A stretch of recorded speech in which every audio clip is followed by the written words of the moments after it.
Les signaux lumineux.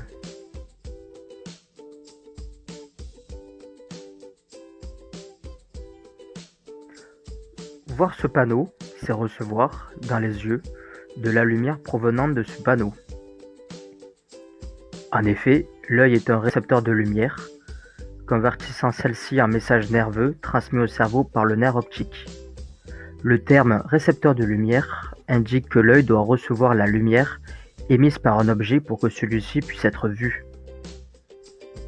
Les sources primaires, comme un réverbère allumé, émettent leur propre lumière. On peut par exemple trouver dans cette catégorie des corps ayant une forte température comme entre autres le soleil, le feu, etc. Mais on peut également trouver dans cette catégorie des corps à température ambiante, par exemple les écrans. Les objets diffusants, comme la Lune, renvoient dans toutes les directions une partie de la lumière qu'ils reçoivent. On dit alors que ces corps diffusent la lumière.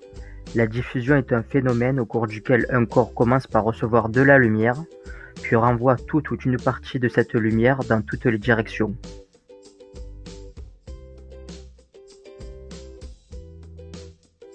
L'année-lumière, AL, est la distance parcourue par la lumière en un an. Proxima du Centaure se situe à une distance de 4 années-lumière de la Terre. La lumière met donc 4 ans pour nous parvenir.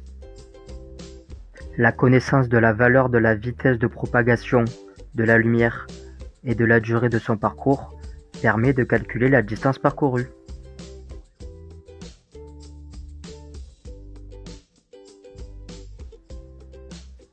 La lumière n'étant pas un objet matériel, elle se déplace pas, elle se propage.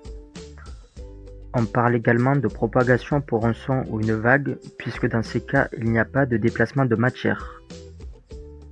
La lumière se propage en ligne droite dans un milieu transparent.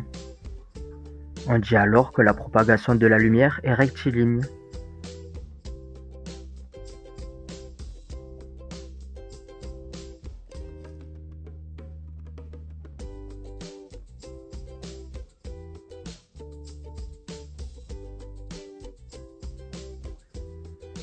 Le trajet suivi par la lumière est modélisé par un rayon lumineux.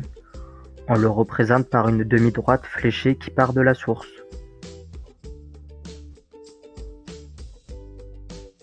Certains rayonnements lumineux ne sont pas visibles par l'œil humain, comme les rayonnements ultraviolets ou d'infrarouge.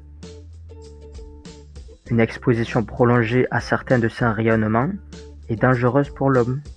Exemple, l'exposition aux rayons ultraviolets, qu'ils soient naturels ou artificiels, est à l'origine de la grande majorité des cancers de la peau.